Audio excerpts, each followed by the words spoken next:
témoignage ya motu eza eloko mo yakisaka na ngote. C'est un témoignage. Ce n'est pas parce que les personnes ont un modèle. Il y a que tant où ta bon et moté et belé ba sala témoignage ba kufa. Et belé ba ya ta dénoncer. Na ozo dénoncer ba kufa. Ozo dénoncer biloko yebité. Ozo la maîtrise na ngote. Boto senganga makambo eza na niveau na ngati. Na yebi ko lobango te. Na yebi ko témoigner dans Christ te. Je ne sais pas c'est qui Christ. C'est quoi le témoignage? Ça veut dire quoi un témoignage? Qu'est-ce que j'étais? Où est-ce que... Il y a beaucoup de choses. Comme vous avez vraiment un impact, comme vous avez un bimba. Alors, Dieu nous fera grâce. Je parlerai de mon témoignage bientôt. J'annoncerai le jour. J'aimerais vraiment que quand j'annoncerai ce jour-là, que les personnes viennent. Je n'ai pas trop la réponse pour te donner tout de suite, mais il faut que vous avez un impact. Si vous avez un souté, comprend, tous à la même matin un respect. Il y a que respecter mutu a boye le kouana. Ah ok. Bag est en ordinaire, bah se poser la question par rapport à bag nanga. Oui. Bag nanga bag libala, il a problème, il a ça problème, na l'accent na l'accent. Il y a mariage, il y a fiançailles. Il y a libala. OK. Oui, il y a libala. Il y a fiançailles, il y a libala. Donc, ce que j'ai perdu, c'est que j'ai perdu la mort. Parce que la vie, on a d'accord mené et me mangaka na kufa.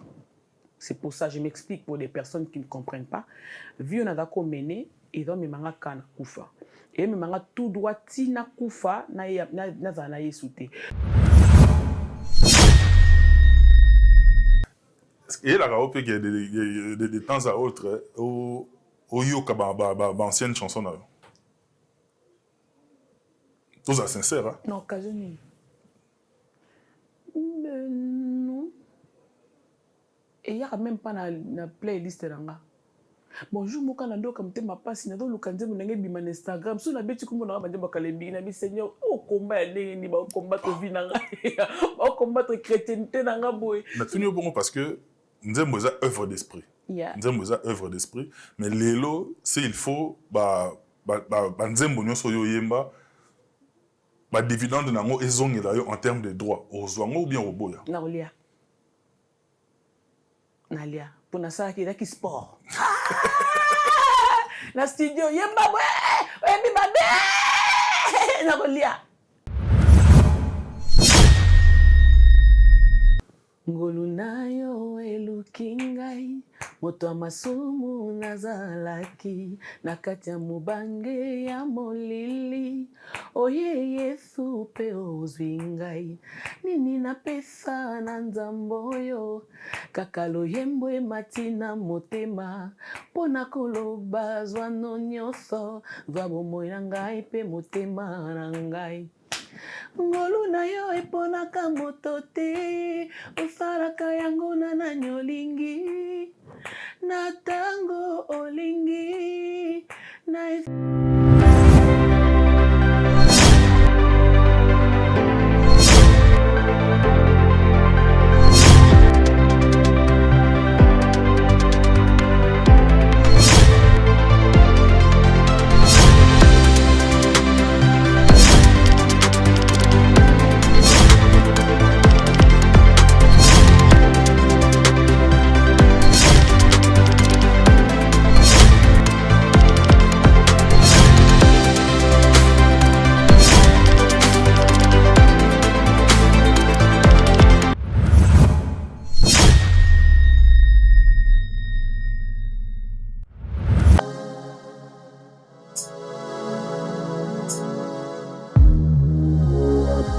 Elle est là avec nous, elle a répondu à notre invitation.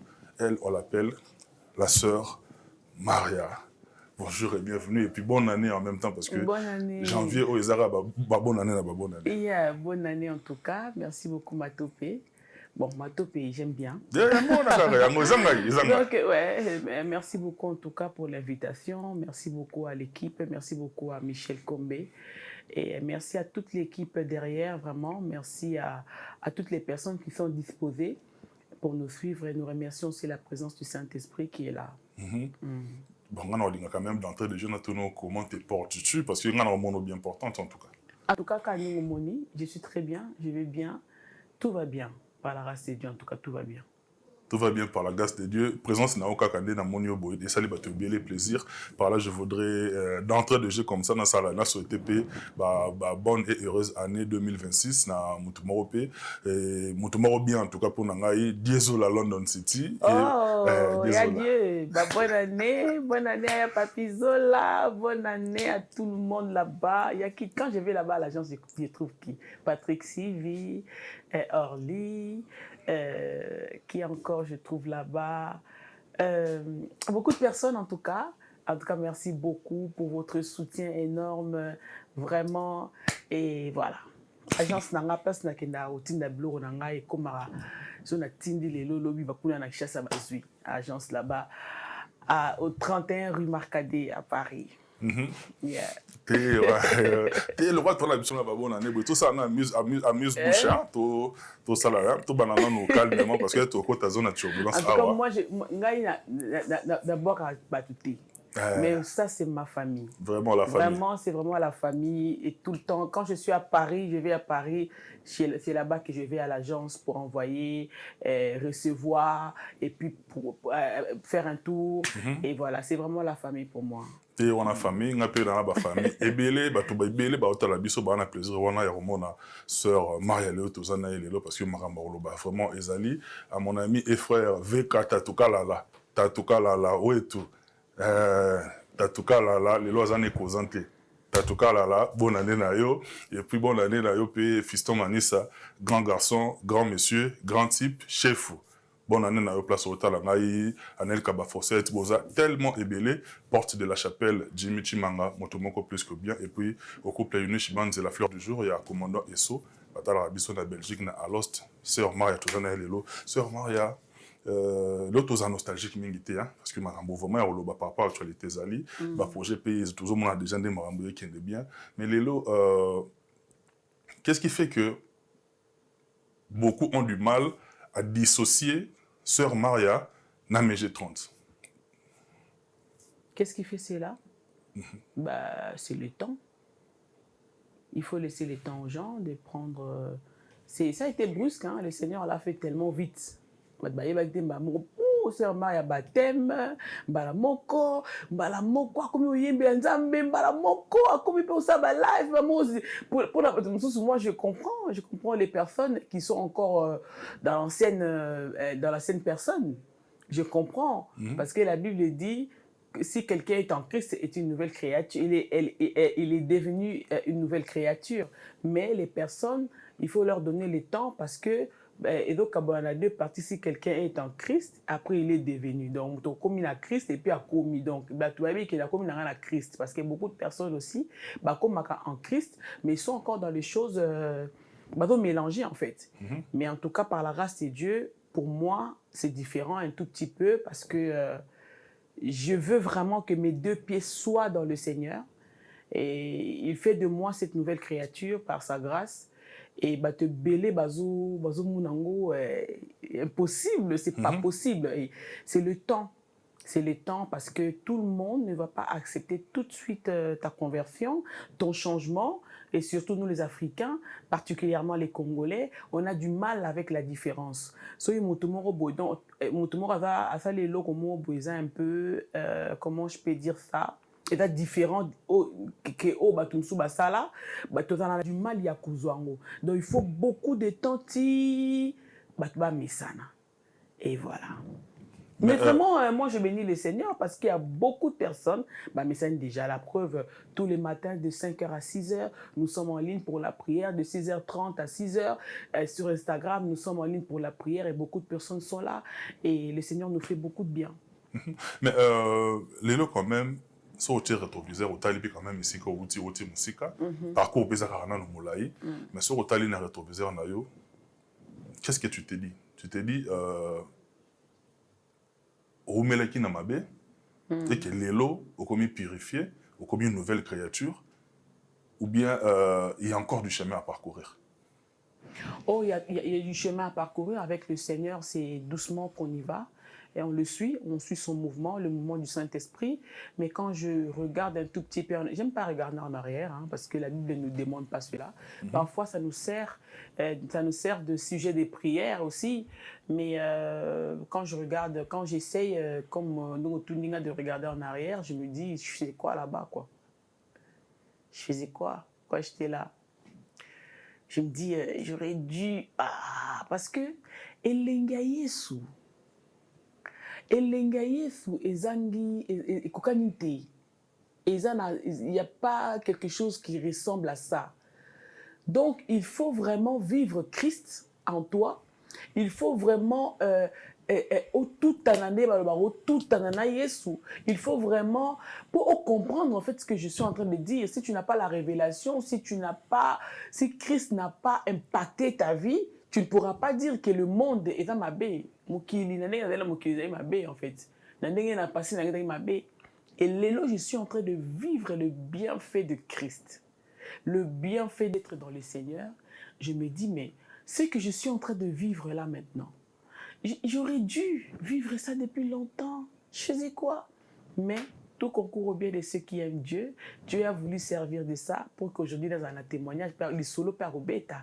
Donc, voilà. Mais il y a aussi de ceux qui pensent que Mégé, là je parle de Mégé 30, il y a aussi de ceux qui estiment que Mégé 30, à Katana na course, il y a un salaire refuge, il n'y a pas de Bonzambe.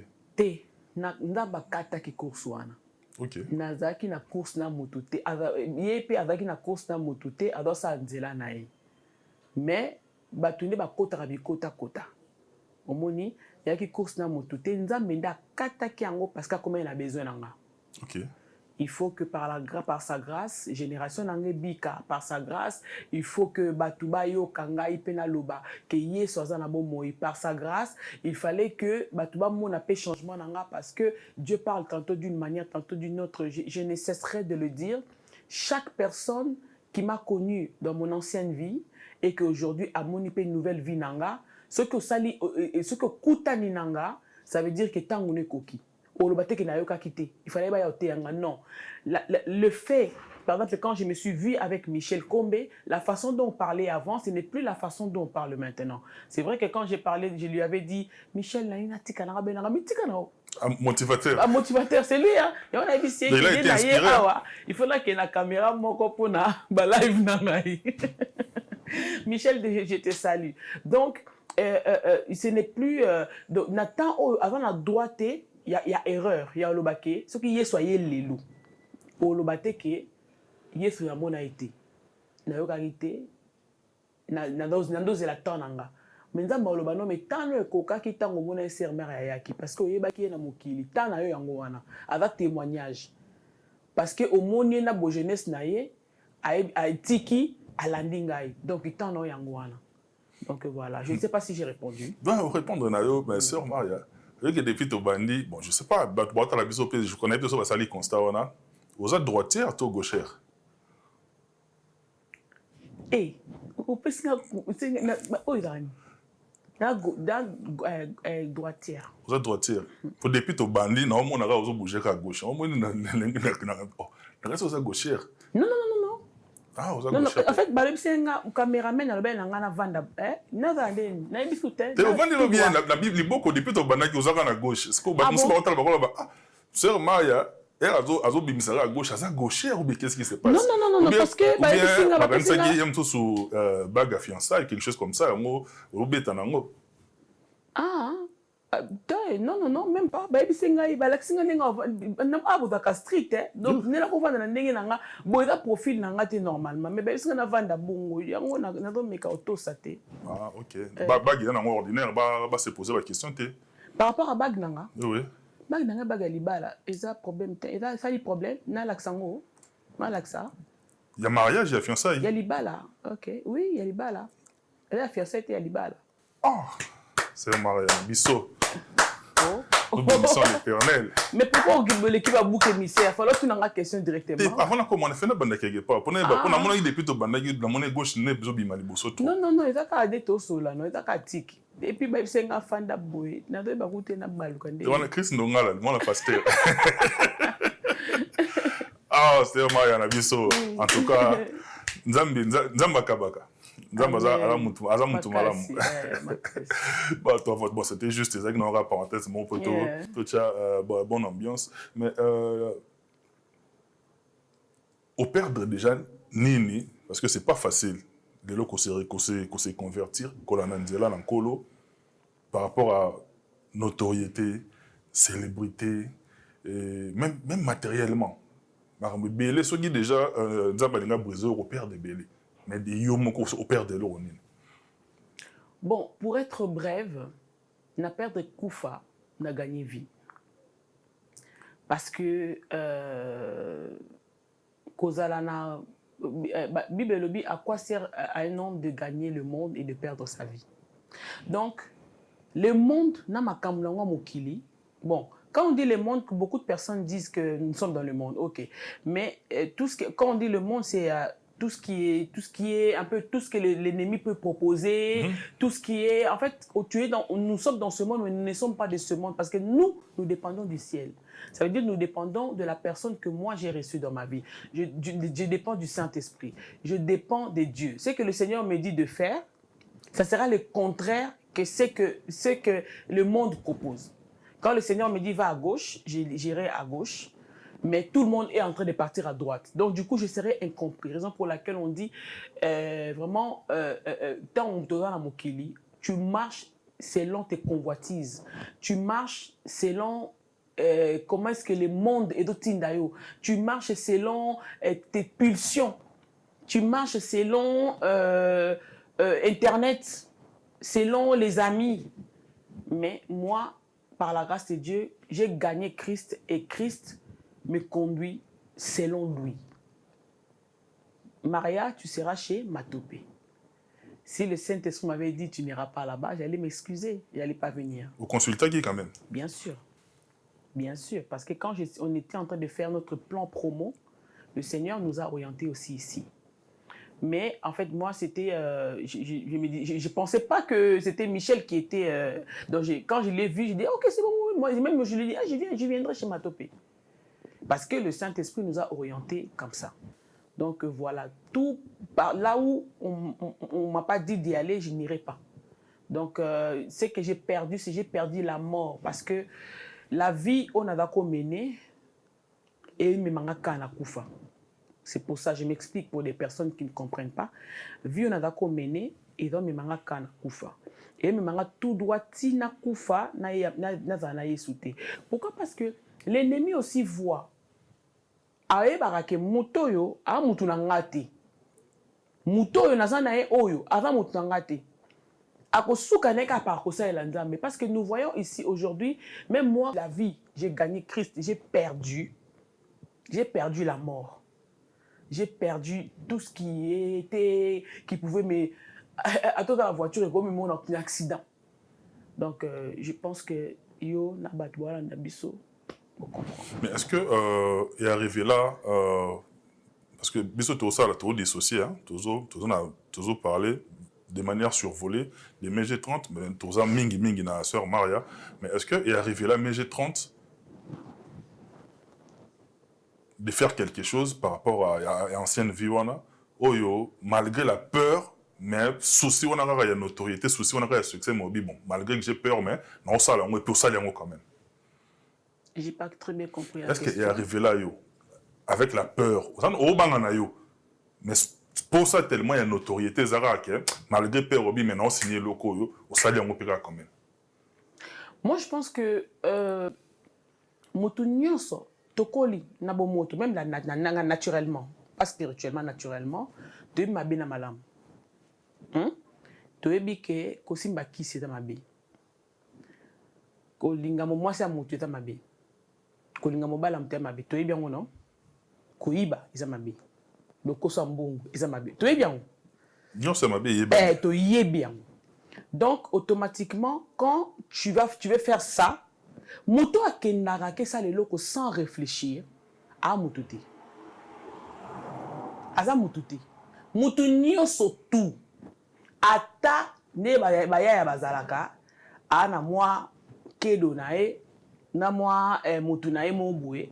Ayebi ke e mwa ekuta ne mais a raisonné que mais a pas ané petit on va asianan. À réfléchir. Ou hésiter mais na ke ka mona mabena ke ga e banga muna ngai. Na kende kaka. Vous comprenez? Moutounion surtout. Et surtout quand le Seigneur commence à appeler, commence à frapper, n'importe où manayo. Et là, de remettre en cause ce qui s'est passé avec moi dans mon ancienne vie. Avant que je vienne au Seigneur, il y a beaucoup de choses que j'ai commencé à y a mon mabé. Là donc ma boîte était mingi et tout ça. Mon mabé. Kolata mon pas na latiboye. Donc, c'est un peu ça. Parce qu'en fait, au Sabilo, on sous la domination. Puis au Sabilo, on sous une influence à Baninga. Tout le monde a la tibo et tendance. Et à tel ils faut image. Auto souffrir dans mon mais il faut caca. Vous comprenez? Donc, aujourd'hui, c'est quand le Seigneur t'ouvre les yeux, ben, tu fais vraiment le bon choix. Tu fais vraiment le tri, tu sais avec qui être, où aller, quoi manger, pourquoi ne pas manger, pourquoi faire ça, quoi faire. Donc, on fait la bonne chose, quoi. Aujourd'hui, on a très rapidement, que on a la volée comme ça, mais Michel Kombe a appuyé au malamango. Et le baron a vite fait une blague, mais Michel Kombe a été comme motivateur. Après, ça a motivé.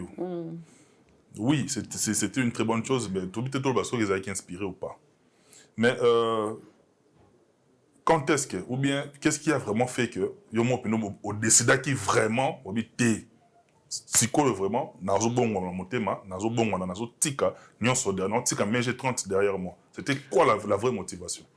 Bon, tu peux avoir la décision yomoko. Yomoko la décision, okokoya, okokate yomoko. Mutu yemoko sa décision, yemoko, sans Zambé, sans aide à Saint-Esprit, sans laver entourage, au koya, au retombé. C'était pas moi. Moi, le Seigneur m'avait seulement poussé, na terre moko osa fertile, na place osa propice pour kazwanga. Malem, mais Bibelobi, personne ne vient à Christ sans que le Père a attiré. Nous avons repoussé vers. Et moi, Monguna Sala, la même chose que Monguna Sala. Pour y copier, Monguna a poussé vers interdit, aussi m'a interdit. Monguna a poussé yo na lo comment o ko regretter tikolo culpabilité. Monguna a poussé yo vers Kindumba, vers moi si mususu, vers mon bali mususu. Pour otika la culpabilité à l'obake qu'on appelle la kaki non ça ndé nini si donc ego tout temps au sali bongo comme lungo zonge la otika allez ego na achesko ego na yo non ba mona nga peke na zayuma yesopangai ikosopangai comme naza mutu faut kana continuer kaka il faut kana sala kaka ozomona donc le Seigneur a merci Saint-Esprit. Oh Saint-Esprit lobby. Yeah. Le Seigneur a permis à ce que je sois dans le milieu moko boy ya ozwanga. En fait, pour répondre à ta question, c'est que eza ngati. Nzambe pena mutazwa nga de force. Nzambe pena na force nyonso tout. Parce que bate belé baza oloba. Tika, la famille na ngutso ba bisinga ye. Yo moi na pasteur. Na ebisio. Moi na pasteur. Na ebisio ba raso moté, ba wone mbala ba victime, il faut tout ça me la pour la ba. Moi na pasteur. So, les so ba bisinga ba lobi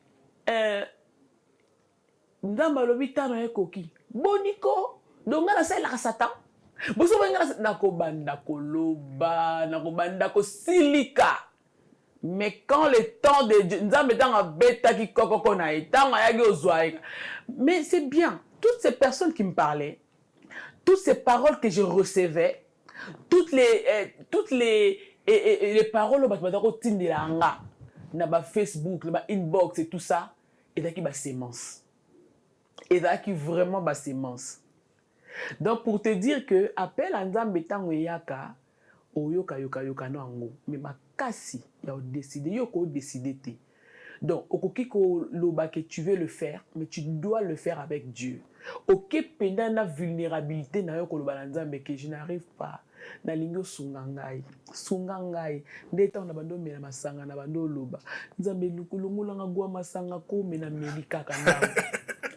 Nzambe longola en fait non singa mais ambiva oui en fait le problème c'est que nazo matope Nzamba linga biso to za la bana yeso aloba eboy quand vous voulez prier dites notre père tant on le notre père yo zanani ye papa yo mwana voilà Nzamba linga position na biso ya mwana. So, oza oyebi trop, oza professionnel, moi je suis le prophète, moi je suis l'évangéliste, l'évêque, apostolique, tout ça. Je pense que, vraiment, je pèse mes mots, je pense que ça ne marche pas trop. Dans ma ligne, la position à moi, na moto a yebité, y a l'action siko. Dans ma ligne, bon, papa, tant qu'on y est, na faiblesse na, David a dit l'homme selon son cœur. Parce que à chaque fois dans retour naï nake bunda avant que bunda ba yebeni be na sa nake bunda na gagner ba na ba c'est kendo gagner ba OK mais pourtant David ba yebi que l'homme fort c'est le roi odomona nake donc Nzambe nga position na persona Nzambe pixon noko kananga te donc aviva mais ce qu'on malembe tant on l'accent be posa na yo ozolinga eloko wana te le Seigneur na mawana ye aoya alongologu wana parce que imta sala yo papa oka gua so indeni pomela yango oka ngondeni imta chango yo ebi gua so bachango ni épice ni bachango on se comprendre donc c'est un peu ça. Mais est-ce que tu as perdu aussi des amis depuis au bon moment quoi? Est-ce que tu as perdu aussi des amis? Il y a métier et puis il y a hors métier pe ou yo regretta pe bango lelo. Non na regretta te na perdate. Na perdate mutute na regretta pété et na gagna pe bato belé o Nzamba pesinga famille spirituelle et voilà na perdate vraiment bato na kutana na bango nous sommes bien nous parlons, bonjour, on en a écouté un bangoté, tu écoutes un jour. Beaucoup t'en as un jour. Tu écoutes un jour. Tu as un jour. Obi que Nazana va meilleur venant de la part de Maestro Cool Matope. Depuis mon papa, oh, love you, daddy, I love you. La maman Victoire, je vous aime. Mais tu as appelé collaboration et ça l'a bien quand même. Hein? J'attends, il fallait que tout ça la mon corps, mais. Balobé tous un autre temps. Papa il s'est bon, tous un autre temps écoute. J'attends toujours. Tu ça l'a bien maestria naé et puis na savoir faire nayo. Bon ça nous pour la gloire du Seigneur. Hein. Yeah, ils a très bien. Moi ça c'est mon papa, c'est la légende et imagine qu'il n'a pas papa comme m'a topé. Ah là là. Il m'a tsanga et fulanga et puis au côté de côté naé na reprendre belé. Yeah. Mais et la raop que de temps à autre au yoka ancienne chanson là. Tout ça sincère hein. Non, Kazoni. Non. Et il y a même pas na playlist là. Bonjour mon canado comme te ma passe na do lukanze mon ngai bima Instagram so na beti ko mona ba ndeba kalembi na bi Seigneur o combat ndenge ni ba combattre vie na ngai ba combattre chrétienté na nga boy so na beti ko mona nga combat ba mzeke kalembi mi Yesu ni non mais en tout cas non rajouter non ça te manque pas oh non na tuni bon parce que Nzembo est œuvre d'esprit. Nzembo est œuvre d'esprit. Mais l'élo, c'est il faut Nzembo nyonso yo yemba dividende nango ezongi la yo en termes de droit. Ozwango ou bien oboya. Nalia. Pour na ça qui sport. Na studio yemba puis babe nakolia po nakolia koyoka nde oyoka te mais nakoyoka te mais ba droit nango tinanga masuku te na kodwa nakolia eza musala ya na ndako tuna Michel te okende studio ozongi boye ba droit nango nde te nakoyoka droit ezali ya musala natambolaki te natia carburant et tout attends mo wana pena eza légitime so ye ekota nango koyoka poumon dans sa voix na poumon comprenez-nous hein voilà la sœur Maria c'est comme ça c'est la bonne ambiance et poumon mili il faut la suma mili kezoxa mili na tout sa santé mais soki lelo quand même bon auto bengaka ngo entre guillemets ba artiste profane côté yo otaki moko sollicité yo boyemba mais thématique ezala kaka pour la gloire du Seigneur. Na comprendre question. Musicien moko na monde côté yo utaki. Na mokili a sollicité yo sœur Maria bosala featuring boyemba mais thématique ko boko aborder ezala uniquement kaka nzembo ya kokomisa nzambe. Thématique eza nini na la français makasi expliquer. Thématique c'est quoi? Si on a pu comprendre now. Sujet ya nzembo wana c'est-à-dire thème ya nzembo wana ezaka ka nzembo ya kokomisa nzambe du début jusqu'à la fin. Bon. Omoni nzambe dengai. Oh, omoni adoration.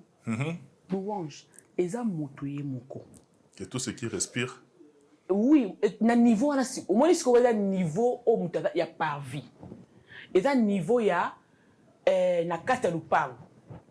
Muto alalaka na kata lupango na bino melibanda na muto alalaka na kata ndako différence eza non muto moko boy avant na pa alalaka na lupango na bino lupango moko mais yo olalaka na ndako na kata ndako na salote mais na chambre ba filiki yo nini boy vunga eza ndenge moko eza ndenge moté.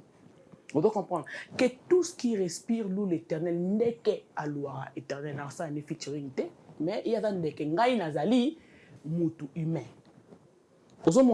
Donc, dans le but que bako bako kumisa nzambe te bako yembela nzambe. Mais il faut nzamba aloba na ngai. Après ça nga permission parce que nzambe est souverain. Alors qu'il peut otinda le biyemba, OK, mais il faut nzambe aloba. Parce que biso photo comme à un niveau. Bon, par la grâce de Dieu, nous avons un niveau, il y a adoratrice. Nous avons un moto, un niveau, il y a que tout ce qui respire loue l'éternel. Donc, qui tu as des bouées, et de ne pas bouées, ce que vous avez noté de louer Nzambe, pour nous avons des liens, de louer, pour vendre des liens, Nzambe, avant des liens. Nous avons un niveau, il y a adoratrice. Balobi, il faut que celui qui veut adorer le Seigneur l'adore en esprit et en vérité. Jésus-Christ est la vérité. Alors, ce qui mutu, vi na ye moko eza offrande te pona nzambe. Vi na ye moko ekumisaka nzambe te. Asangisaka. Eza niveau de zarneni, mutu asangisaka. Un moment, un peu de diable, un peu de Dieu. Autrement que yo mozomona que ça là quand même pas bien. Mais ce qui mutu anga lobi ke ngai ne na vandi we na vi nanga mobimbeza offrande. Vi nanga mobimbeza na mipesa na Yesu. Na salela ka Yesu. Oyebi nga zenda baninga nanga kala. Balaki to sa bandondi na studio. Na studio to suki na studio. Mais nga na bando loba toujours. Nabi ndebi bokenda na bino papa cool na banani nga ba sama mwana ti. Oh, pourquoi?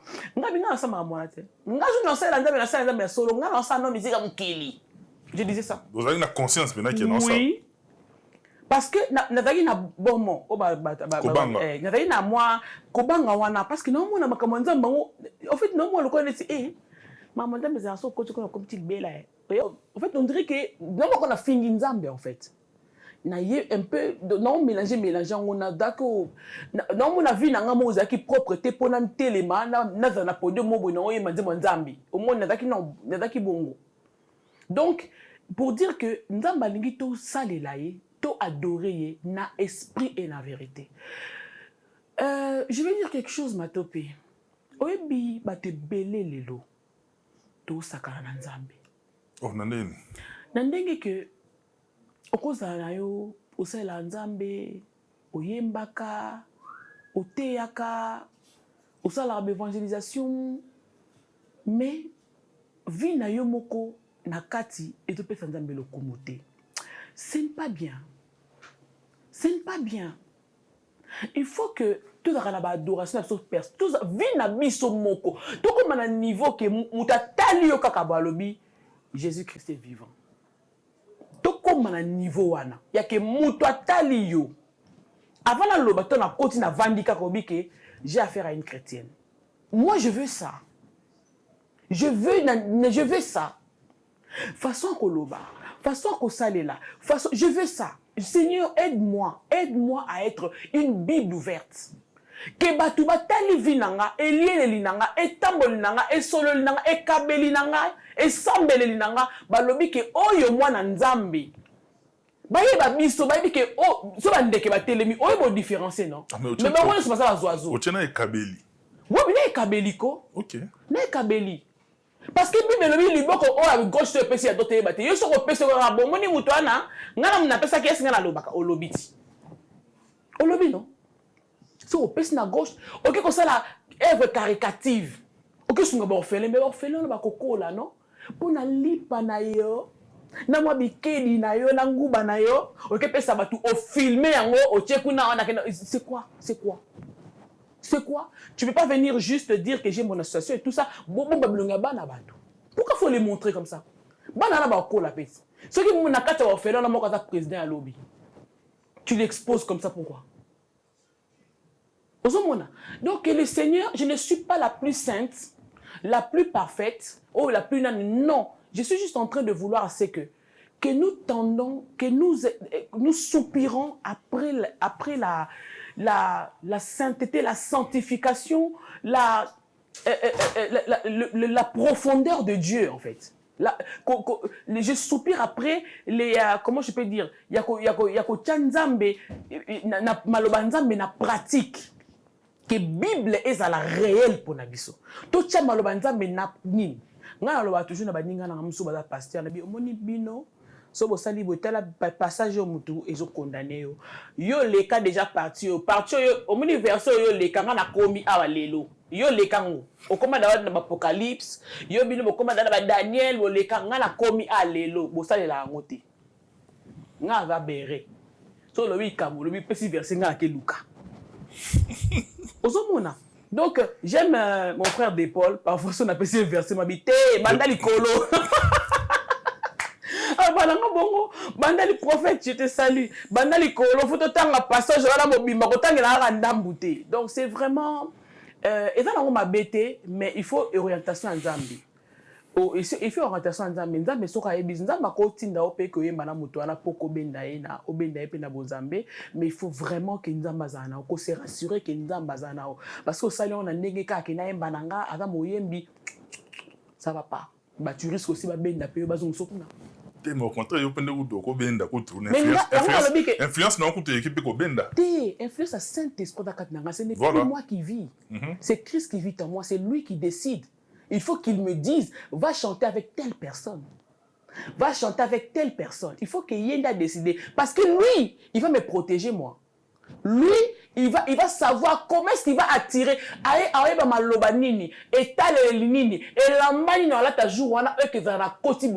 Il y a une maman à moi que j'aime, maman Alaine. Un jour, elle a Théa. Maman wana a mati po Théa. Et lamba à l'attaquer. C'était tellement resplendissant que elle lamba wana zo bimisa. Nebi ke soki ba ange mutu bazalaki, soki taki ndengeni papa, tala ni makamba nzambe. Eza spirituel point barre to dukila on makamba suste. Yo ka semso ko Théa na munoko bimisa maloba non. Misu na yo ko Théa. Bilamba na yo late ko te ya mutu. Bolati ndenge moko me atali ya lobi. Amona lamba on dirait la femme a perte de sang. Abika nani. Au nom de Jésus, la femme a perte de sang. siko yesu wana o basimbaki elamba na ya lobi oyo nyonso aza na nga osala baevre onga nasalaki mpe osala koleka nani deja tosala ya koleka bapierre basala yango bon nayokaki nazwa grâce akutala papa adi na bala te mais toyoki ke basala bamiracle pourquoi le bamiracle ezozala te te bamiracle eza nango ye dépend de nini akutani okutani nango. Gloire à Dieu, amen. Voilà, je pense que j'ai été long. Si, moi, tu as dit suffisamment du temps parce que il fallait expliciter en haut. Oui. C'était très important. Pour ne pas choquer les personnes qui vont dire que la canisse nini, non. C'est vraiment sur orientation et puis ne pas mélanger les choses. Ne pas mélanger que vous avez un pied dedans, un pied dehors, après tu cherches. Non. Sœur Maria, est-ce que spirituellement, combo ils ont un impact dans tout le monde parce que toujours dissocier les deux personnages. D'un côté, MG30, na sœur Maria, au repère au bon ou la montée, tout en restant MG30. Mais qu'est-ce qui a fait que au changea na combo? Quand on lobby, j'aime bien la question na yo réponse ça, combo ça a vraiment un impact. Combo ça a mutu mobimba.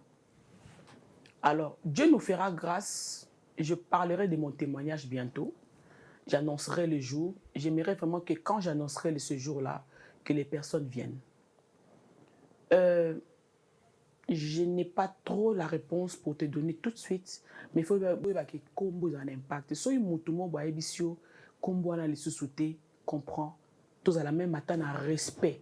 Il y a que respecter mutu a boyer le kouana. En France, ceux qui mutu a béni combo a mutu ma bé, mais à aussi dit comme casse. Parce que excusez-moi, n'avez prononcé comme excusez-moi, mais biso nous avons comment vous déformé naé mutu mususu akoya pe awalinga bengo na kombo kala po yebo kaza ndoki ayebi ke so abengi yo na kombo sika ezo na sainteté e kotumba ye de yefa benga esprit wana kaya kala po a garder toujours na kala. Il faut refuser. Il faut refuser. Par la grâce de Dieu nalingi nzambe nalingi o abenginga na tikala mwana ye na za na ye Michel comme on est dans aigle et a une signification maintenant comme motivation oyo ya pese la aigle wana il faut ayebisa biso ezani parce que ba même ba nyama wana banani pe kuna ba to couper kuda de l'autre côté pe ba utiliser yango ça dépend donc ngana koza kombo mo botina yebeke sike utité na portango kaka na loyenge lelo sona lobi ki non, je ne veux pas de ce nom parce qu'il y a un impact, il y a eu un impact derrière. Mais Dieu nous fera grâce. Je parlerai de ça. Je sais que Bande Konanga, Sima, vous avez peut-être réponse mais je vais vous donner un rendez-vous. Vous allez venir et nous parlerons de tout ça par la grâce du Seigneur. Mais oui, le témoignage mais parce que tu es bien, on arrondirait la période où au bon là qui motema on a parlé sur c'est une sorte de témoignage mais on a limité on a bref on a quand bien dans détail muso sauter et bande muso pendant mon une forme d'hypocrisie on a le roi moi hypocrisie aux beau ya ko bimisa ba ko dévoiler maka mususu est-ce que lelo sikoyo au changer fusil d'épaule aux prêts ya ko évoluer dans ce sens-là ko bimisa ouvertement nebe na kolobate OK na na révélation te na mi yebagi pété bato bana bokili batambola la banka kibudi ba mi yebi pe te bakufi ya kotambola na révélation te na mi yebagi pété na yebagi pe koloba te na koloba te bible lobi na biso je pense na Marc 1 ou 2 quelque chose comme ça yeso lobi na muta lépreux o abikisaki obiki garde-toi ya koloba na batute ya kenda a divulga et sali ke yeso comme ko batama moye batu bakende sou kozwa miracle zai pena nyoso te parce que foule les kaki ozomona donc témoignage ya motu eza eloko mo yakasakana ngote c'est un témoignage ce n'est pas parce que les personnes ont un modèle ya que tant ou ta bongola ya motem ebele basala témoignage bakufa ebele ba ya ta dénoncer na ozo dénoncer bakufa Auto de noso biloko yebite, auto la maîtrise na ngote. Boto senganga makambo eza na niveau na ngate. Nayebi ko lobangote. Nayebi ko témoigner dans Christ. Je ne sais pas c'est qui Christ. C'est quoi le témoignage? Ça veut dire quoi un témoignage? Qu'est-ce que j'étais? Où est-ce que... Il y a beaucoup de choses. Il y a un na bande quoi na baza patient. D'abord cette occasion. Aujourd'hui na ko le témoignage té. Tu sais nga patience patience gaka. Tu bigé to la muka et comme ngo kaka. Et lelo serment il y a quand même pour ça la fierté de la femme congolaise parce que nga na monyo kaka na accoutrement déjà boé na monyo vraiment mutu mususu par rapport à mutu mususu par rapport à MG30 bato bando mona MG30 qui trop sensuel MG30 qui musuku bangena musika ya retraité ou même des sirènes qui a vraiment mutu moko dangereuse mais le sur Vandi avec le recul avec de l'expérience avec l'accompagnement de Dieu sur Vandi Otali et c'est que ça rayo ou bien il peut ça gloire à Dieu. En tout cas, moi, je suis dans la joie de ce que le Seigneur est en train de faire avec moi. Je sais que ce que le Seigneur est en train de faire en moi. Naïbi que ça va... Et ça la caca. On continue. Si, comme ça, le banao, la tarara voile, la tête de promis. Voilà quoi. Non, mais je remercie le Seigneur pour tout ce qu'il fait. Parfois, moi-même aussi, merci. Voilà. Parfois, tu as dit bongo le binzambe merci, mais c'est peut-être un nzambe merci. Et sœur Maria, toujours avancé na biso, mais le lopé quand même, Katina Bunzambe, dans toutes les corporations du monde, en tout cas, là où il y a le vrai, il y a aussi des faux. On a tout le même dans ma famille, il y a toujours des brebis galeuses, on est à nature humaine, mais le lopé Katina Bunzambe, il y a aussi des scandales, au péto zomona, ça la paix, ils ont choqué pe bateau. Est-ce qu'il est arrivé là, Pierre Olbabo, qui moula ne balé? Nakimi mbali nakimi na mbula kutu nakimi nyoso mbali ngana vie chrétienne nanga et dépend de la mututé et dépend de la scandale à batuté vie chrétienne nanga relation nanga nzambe ça ne dépend de personne donc tout ce qui peut se passer sur la toile ou sur la toile la toile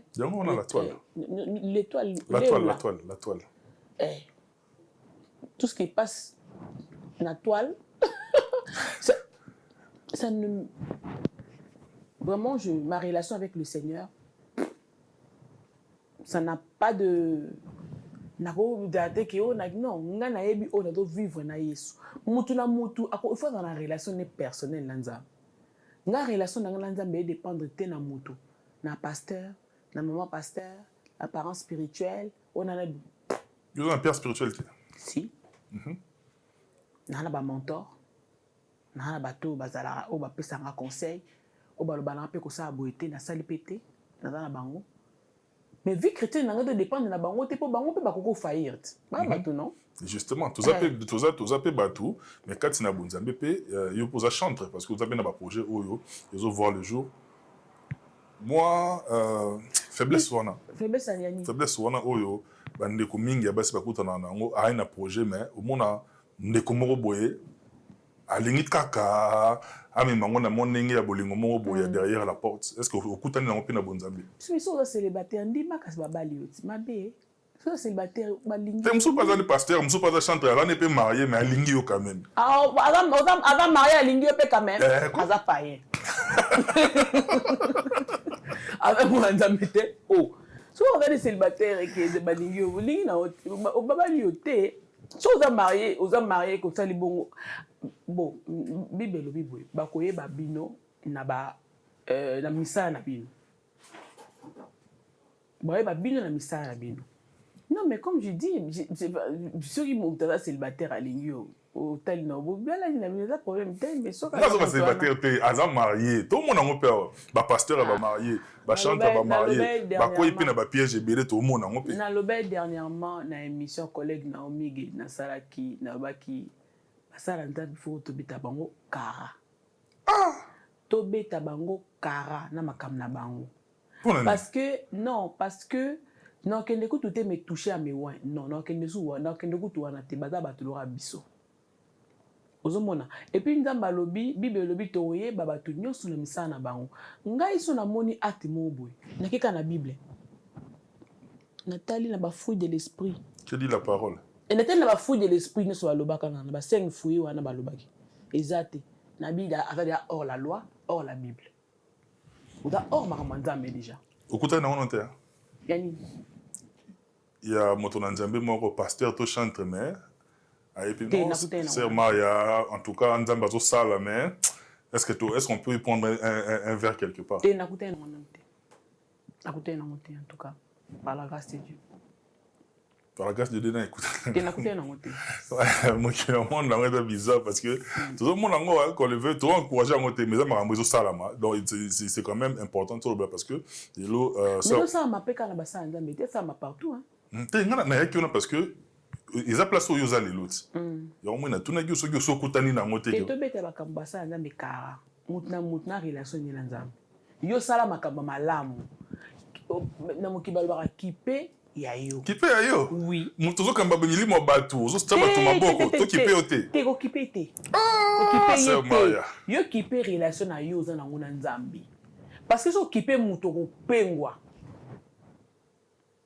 so kipe muto ko pengwa obi ngai ne mona nzambe muto ba finga kalo kwa ngai je ne sais pas tous les jours na en ligne 5 heures à partir de 5 heures je suis en ligne pour la prière tous les jours on me critique on m'insulte on me traite de tous les mots et tout ça tous les jours et ko ba isenga petit depuis na mukili na yo finga bongo te oh oui, par des gens, les commentaires, les personnes qui te veulent toujours de l'autre côté, quoi. Mais non, il y a une relation qui dépend de ma finger, qui part en côté. Donc, pour en tout cas, dans la relation, avancer dans Nzambe. Merci beaucoup, sœur Maria, toi avancé Nabiso, sœur depuis Londres, la sœur Allegra Okito, et bonne année et puis na toute la famille, vous allez bien et on vous aime beaucoup. Et sœur Maria, on a Nabiso épée, mais avant on a, au Tikela Bisona nous single, tout changé. Tout a changé. Tout a changé. Tout a changé d'accord avec Aliboso. Il y a 3 titres. Après, on a sali compte. Non, Aliboso, on a sali qui Emmanuel au début 2022. Après, on a eu ça tout changé. Tout a changé. C'était tout un album. EP, il y a 3 titres. Et puis, on a sali single, contrat. Après, contrat, on a eu ça Neema. Tout a changé parce que tout a changé, ils ont concerné d'abord directement. Qu'est-ce qui a changé? Tout a changé. Il y a Liboso, album à Liboso. Voilà. Tout a changé. J'ai le même visage, mais je ne suis plus la même personne. Ce n'est plus moi qui vis, c'est Christ qui vit en moi maintenant. Donc, il m'a quand même changé déjà. Il a changé pécan. Sœur Maria, tout a changé. Sœur Maria a changé quand? A commis na côté à Bonzambe. Tout le monde fait Sœur Maria. Na beta déjà ma beaucoup. Oso bo mon abagi obi ma boye. La qui déjà Sœur Maria engagement déjà dans tout cas on bénit l'Éternel. Bien que ba frère Mususu ba linga ko se décourager te. Ouais, ils ont monté mama bé. Sœur Maria oya biso ya Bonzambe yeyo. Vous en avez lelo. Et Sœur Maria lelo kati na nkolo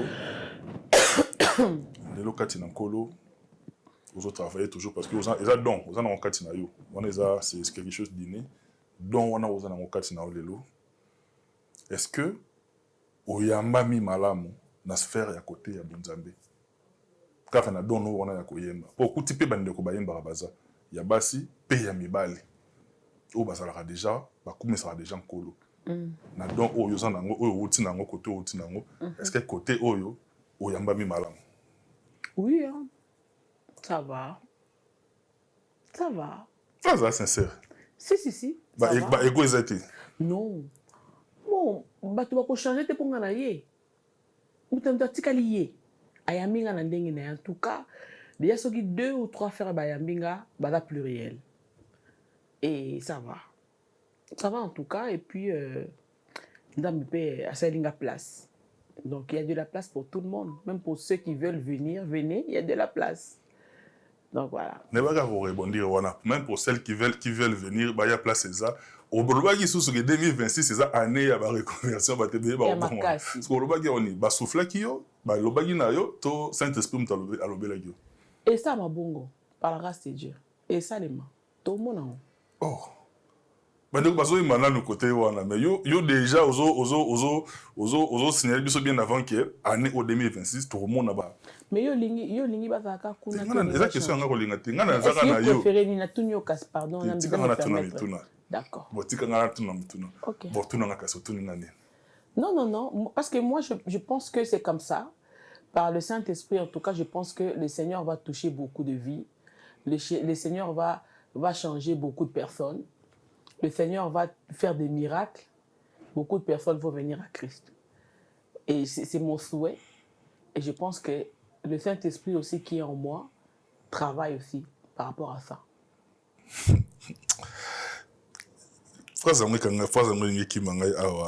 En priant, on devient prière. Avec les phrases, on va bien comprendre en côté. En priant. En priant, on devient prière. On devient prière. Oui. Oui, que bien comprendre en côté. Parce que prier sans cesse. Mais bisous parfois, te prier sans cesse. Prière à te belé à kataki. Tant qu'on bandi prière, surtout quand on bandi qu'on toucher ba point, ba vrai sujet aux attaquer. Et beaucoup de personnes se lassent à partir de là. Aujourd'hui, par la grâce de Dieu en ligne, le Seigneur avait localisé une sœur qui était, et le Seigneur avait localisé, et la personne à l'embaka. À chaque fois quand il commence sa prière, Soka bandi ko banda prière avec attaque. Et il y a comme au lobake et na préféré na kutu na samba parce que ça na sambeli na doit batake bela comme banga ko prier ba prière ba combat ko tapela que comme banga au prier bongo. OK. Alors quand on se lasse pas, on prie, on continue de prier, mais en forgeant on devient forgeron, non? En forgeant on devient forgeron. En priant on devient un prière. Même il y a commis prière. Parce qu'il y a des personnes qui prient, quand on prie, mais la carte non prier. Même il y a des personnes, tu dors comme ça, la carte non, tu pries. Ton esprit est en prière, mais toi tu dors. C'est ça en fait, je pense, devenir un prière. Bandeko ba comprendre ki ngote o ba mona génétique sœur Maria. Est-ce que vous pouvez comprendre quand même? Nga tout ça là tout explicitement parce que ça ba de rebelle ba tikala na mitu. Oui. Nga pe na zwa ki temps na ndaki yango. On a linga ki quand même lelo. Bandeko ba comprendre ki ngote au fongolo développer concept wana. Nous devons prier. Nous devons prier. Nous devons chercher la face. Nous devons prier. La prière, c'est le seul moment où on doit se rendre. Seul moment où on Nzambe. En priant, on devient prière. Donc, on commence à Nzambe tout le temps. Et le Seigneur aussi, en retour, il va commencer à te révéler les choses. Quand tu es en train de prier, en fait, tu parles à Dieu. Quand tu parles à Dieu, et ça, le coup, on doit développer, on doit faire grandir amitié Nabino. On doit faire grandir relation na yo aux Nzambe. OK. Imagine que ngano to sola tous les jours jusqu'à ce que mon to soli jour moko misera secret moko. Jour muso misera secret. Non fongama. Odo fongama. Et nzambe pas ndo fongama. Imagine mutu mo ado yabwe amuto ba mona peke mutu alinganga mwana ngo alinganga nyando loba naye. Omonye cette esprit comme ça avant d'abandonner mais sabe que non. Oui ma tope ya sale boy. Oh Saint-Esprit. Oh makamwa batu. Ngasina c'est bon makamwa batu parce qu'on enseigne no monde na ngati. Oh. Pourquoi? Parce qu'on a une relation comme ça. Oui. Anoye biso na makamba. Moninga na yo te. C'est un ami non. Moninga na yo. Et on bota mwana yi. Amo biso ta mutwana. Nga na futi na vanda na kata train. Le Saint-Esprit me dit, mutwa dali boso nanga. Ayebisi na lobi. Ndinga zana aolela. Aolela parce que boy. Oh. Dis-lui que na yebiye na pesi ekimia. Ayi na tuni na bi oh.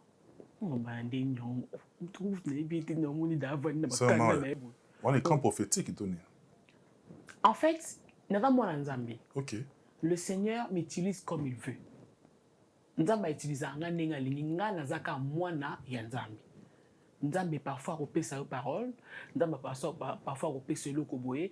Par exemple, quand je venais ici, le Seigneur va me mettre à cœur à ce que awa Et à la place où vous priez, pour nango mingi. Et si quand la place où la prière mingi, le Seigneur vous a épargné de beaucoup de choses ici, là. Amen. Le Seigneur vous a épargné de beaucoup de choses. Alors, vous devez vraiment consacrer ici aussi. Nzamba za na part na ye. Ala kuna part nyonso. Awa, il faut la consacrer na Nzambe. C'est très important. C'est une relation en fait. Si vous avez la relation dans mon temps, le mettez au soleil, quand vous voyez un camarade, non, on a qu'à t'attendre. Ah, t'as Johan. C'est comme ça, non? Beaucoup de niveau sur la sol. Parce que c'est ça en fait. Nous, on a le but en priant de votre prière et puis au faire grandir la relation dans Nzambe. Nous devons développer cette vie de la prière, c'est important. C'est très important. Sor Nabiso, MJ, les lots tozo kumisa Nzambe parce qu'à chaque fois, mon quoi azali mosali Nzambe. But c'est mission en tout cas zalaka pour affermir en tout cas peuple de Dieu et lelo na yo moko vandi kimia paix du cœur et une nouvelle créature tout a changé to définir en déjà donc depuis mission banet to zanga na tout a changé parce que oza déjà mutu mususu oza déjà nouvelle créature et pour toi qui n'a biso na nenga bokaboni nouvelle opus déjà Neema est déjà là. Neema est là. Neema veut dire la grâce. Et c'est en Swahili. Et voilà, il y a 4 titres dedans. Il y a le clip de Tout changer. C'est pas que tout a changé, c'est une autre. Tout changer est disponible sur la TPS Production. Et audio, ils ont la page d'Anga. Allez vous abonner sur la page TPS Production et MJ Maria. Abonnez-vous. Et puis, l'album est sur toutes les plateformes de téléchargement. Vraiment. Nous avons aussi des clés USB. Vous pouvez. Si nous avons USB, on a besoin de se procurer dans le sandé. Commander, tu as un numéro en ligne, na TikTok nanga, na un numéro, na Facebook page ali. Même le numéro na biso so contacter to sali mon pont. Donc merci beaucoup en tout cas à toutes ces personnes là qui ont déjà commandé. Michel a commandé 5 déjà. Batumsu soupe va donc commander. Seigneur Jésus. Oh là là. Non, je me suis dit, c'est qui pour la Michel. Donc, gloire à Dieu. Donc, merci beaucoup à toutes ces personnes qui sont en train de faire des vidéos. Vraiment, on a Moninde, Batwayambi, album Nangai. Merci beaucoup. Que le Seigneur vous bénisse en tout cas. Vous téléchargez, vous partagez, vous souvenez la promo. Hein. On a besoin de vous. C'est la raison pour laquelle je suis ici. Je suis ici, donc on a besoin de vous aussi. C'est vrai que tu m'as me belé dans le début. Peut-être que tu me mais toutes les personnes que la sœur Maria a sorti son album qui s'appelle Neema. Nous avons Golou, nous avons Dio, nous avons Kokoko, nous avons tout changé. Donc partagez au maximum. Tu vas consommer yango, va partager au maximum, va yo kango, va reyo kango, va yo kisango pe bande. Yeah, c'est très important. Oui. Et de toi-même quand même bon. Parents nyon ce soir aboti ba na ye, a la difficulté au sala choix. Mais na yo mo peso yo ki album no mobimba. Crush na yo zanze monine. O jusqu'à là penda ozola mkananga. Bon. Nalingi ngolu. Perception ngolu. Nalingi pe kokoko. Ngolu nayo eluki ngai, moto wa masumu nazalaki, na kati ya mobange ya molili, oye Yesu pe ozwi ngai, nini napesa na nzambe oyo, kaka loyembo emati na motema, mpona koloba zwano nyonso, zwa bomoi na ngai pe motema na ngai. Ngolu na yo eponaka moto te, osalaka yango na olingi, na tango olingi, na esika olingi. Ngolu na yo eponaka moto te, osalaka yango na olingi, na tango olingi, na esika olingi. Ngolu, na yembi ngolu, na mabunga nanga na kanisa ki naza disqualifié. Nzoka là où le péché abonde, la grâce est surabonde. Ngolu est localisé ngai, Ngolu est localisé ngai. Motema mwana moto peut changer. Ngana tambola ki la ki tourne. Chercher à gauche et droite ngana zuite. Kasingolu nezinga, je ne sais expliquer. Oh. Ngolu est localisé ngai, Ngolu est localisé ngai. On voit que c'est barumba, tout ça, ou c'est barumba. C'est voilà Ngolu. Ngolu to robi na bien la piste. Bien sûr, bien sûr. Motema mwana mote changer. Il faut yoka. Oka télévision ta mukokoli ya kokoko. Mukokoli kaka. Nazobeta ekuke na yo, fungola na kota. Nazobeta ekuke na yo, fungola na kota na sopela yo. Malasi na memeli yo yaya. Mission yo tindaki nefilie. Nazongi na esengo, ngai mosali na yo Yesuwe. Nasali kaka ndenge yo tindaki nga. Eloko nasepelaka na yo mingi osundolaka basali na yo te. Otielanga sécurité céleste bakengelaka nga.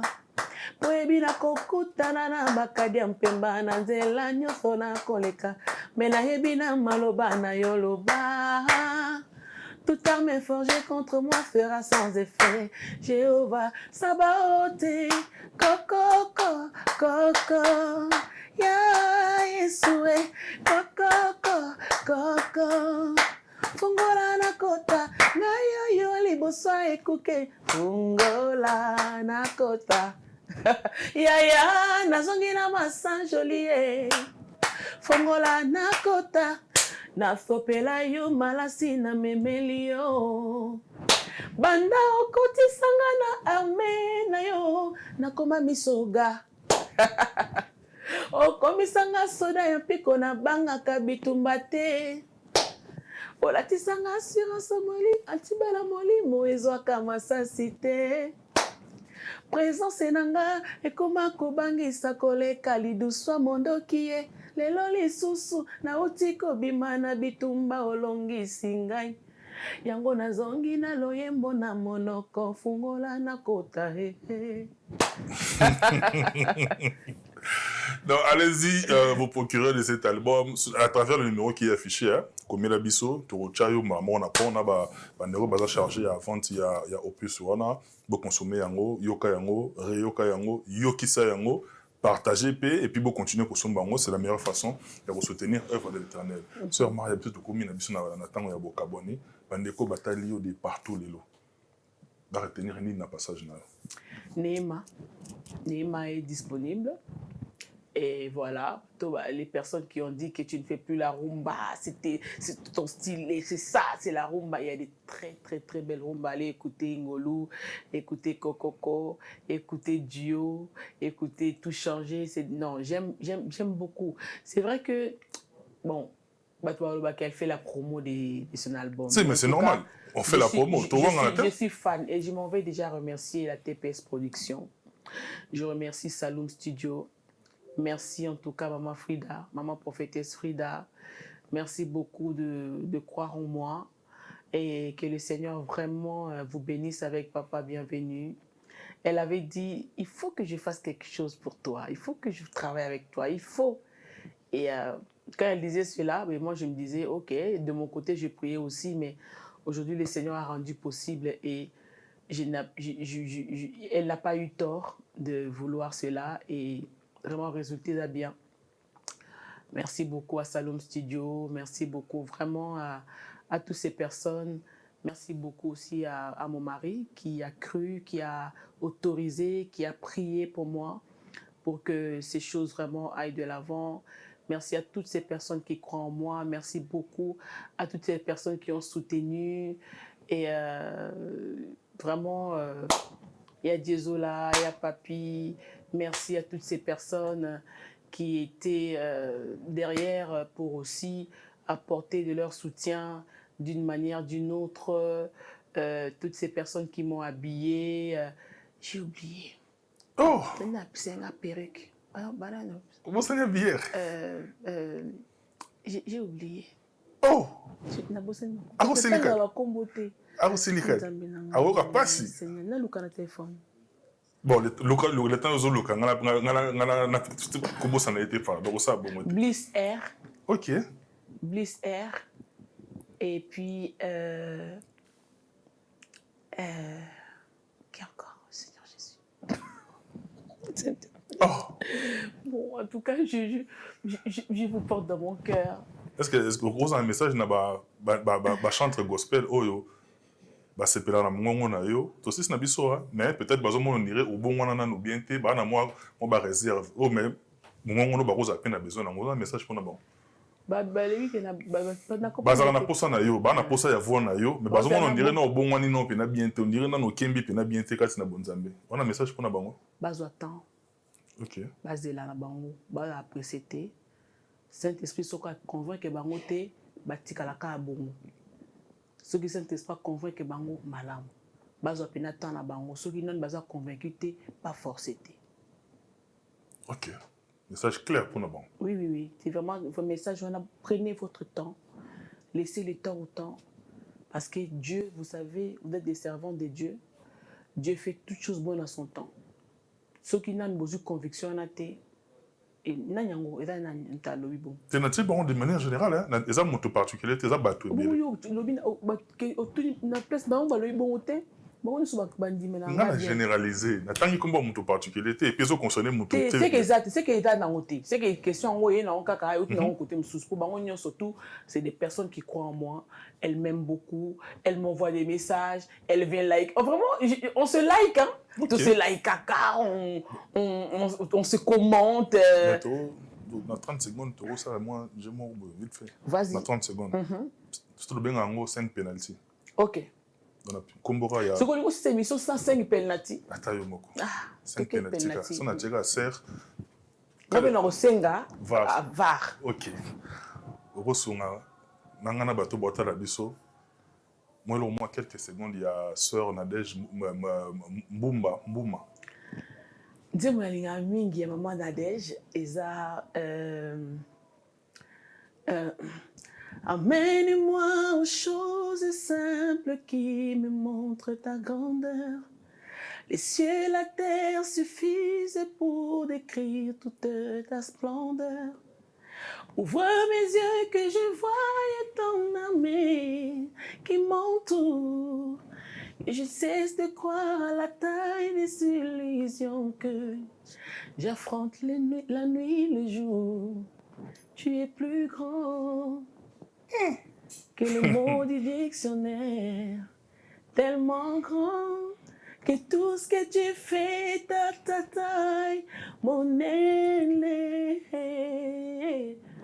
Yoza mon nene, Yoza. Voilà.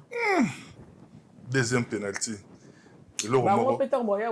Bien sûr. Merci beaucoup. Amen. Et le Romoro, il y a sœur Marie Missam. Elle n'existe plus. Œuvre na ba banzembo na nzembo moko. Nzembo moko na linga mingi zaki. Yemba ngo mingi.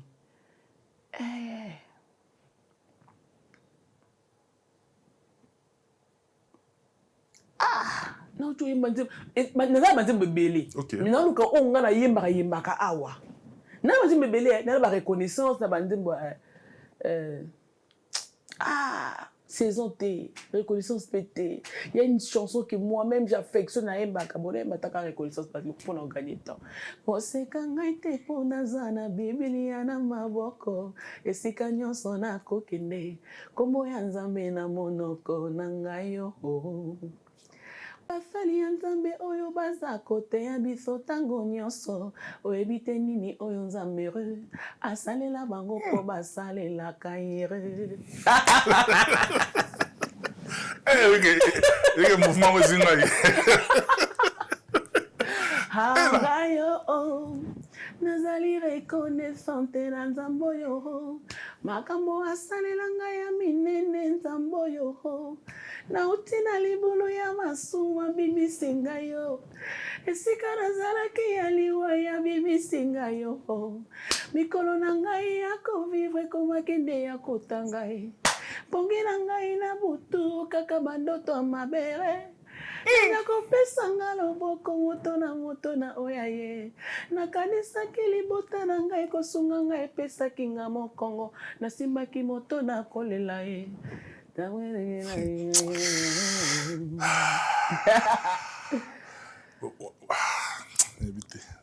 Troisième penalty. Et le Romoro. Ce qu'on partit au fait à Liboso de la 4-4 parce que Banze Moulin faut battre Kangango. Si, bien sûr. Michel Kota. Oh, elle est dans le socal. Elle est dans le socal. On a yembi momoko ozong si kokoko. Na yembi momoko ozong si ngolu. Na yembi ici c'est chez moi. Donc j'ai c'est vrai, troisième penalty. Et le Romoro. Il y a maman Laure Mbongo. Bakoyoka sango ba toza kutu na Allemagne na Canada na concert na guest na concert na ye donc ba nyoso Allemagne toza la kuna na Allemagne le 40e sorry je regarde vite fait la date pour appeler ça bateau toza la na mama Laure Mbongo na le 21 mars méga célébration je serai là à Haken. On a Haken Tozalawana, en tout cas, venez, nous serons avec Maman Laure. Bakoyoka sango, bakoyoka sango, bakoyoka lokito, bakoyoka lokito, lokatera komi bayere, maya miso nangaye, komi maya komela, kati na esobe. Yolongo li pasi na ngai obongoli moninga na ngai atango nyonso feyo Yesu Nzambe awanga na kangai te atangai na zangi mapota ya motema na ngai o kausi yango Yesu nazalaki kati na pasi yo tikaki ngai te. Quatrième penalty. Et le Romoro, il y a sœur Sandra Mbouy. Sandra. Badimule bien ngara yozali elonga nanga yozali elonga nanga libondeli nanga itango malobe bimite eyokani na yo mokeli na nyonso yo mamate ozelate na senga po yo pesanga. Non, j'aime beaucoup de ces chansons que je connais. Et puis ola mwele kebele dambazangi singa imaloba ola mwele kebele dambazangi singa maloba. C'est Omar Yasuka, 5e penalty au Kabonawana. Et là, au moins, il y a Nathalie Makoma. Il y a famille là-bas, il y a Nathalie Makoma. Bon, il y a les Makoma. Mais na yebi so bande ba bien te. Na kokate.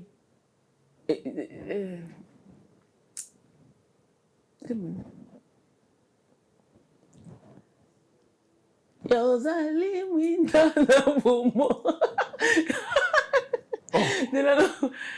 Propose-moi. Non, ça vient pas tout de suite. Nathalie Makoma banze moza. Yozali mwinda na bomo. Yozali mwinda na bomo inanga. Yosali biloko nyonso ya mokili. Ganazali mosumuki obelese pai na yo kolonanga na butu pena moina kanisi na biloko nyonso ya wakela ki kasi kolo alobi na ye nakopambola yo nakopambola kisaki yango wana 5 penalty yango wana mesdames et messieurs bozo 5 penalty wana yango tokabwani wana mais quand même bonus angolo quand même biso tokamwana tosisi na biso Michel Kombe Aigle Royal merci beaucoup na yo Chris Ndongala éternel Voando mwana pasteur akoma muto Alex na poto Abou Levi mon neveu bien de bonnes choses na yo pe ngolu yango wana nde tokabwani nango bo consommer bo reconsommer bokabola yango ngolu merci na yo sœur Marie ngolu na mabunga nanga na kanisa ki nazali disqualifié dokala où le péché abonde la grâce surabonde ngolu est localisé ngaye yo donc saka ngolu est localisé nga OK ngolu est localisé ngaye ngolu est localisé nga deux fois OK ngolu est localisé ngaye ngolu est localisé nga liboso ngolu est localisé ngaye ngolu est localisé nga encore ngolu est localisé ngaye ngolu est localisé nga mote changer localisé ngaye ngolu est localisé nga ngolu est localisé ngaye ngolu est localisé nga locataire comme bailleur ngolu est localisé ngaye ngolu est localisé nga amen merci que la grâce de Dieu localise tout le monde que la grâce de Dieu te localise toi qui es à la maison que la grâce de Dieu localise tes enfants ta maison tes projets que la grâce de Dieu te localise au nom de Jésus. Amen. Amen.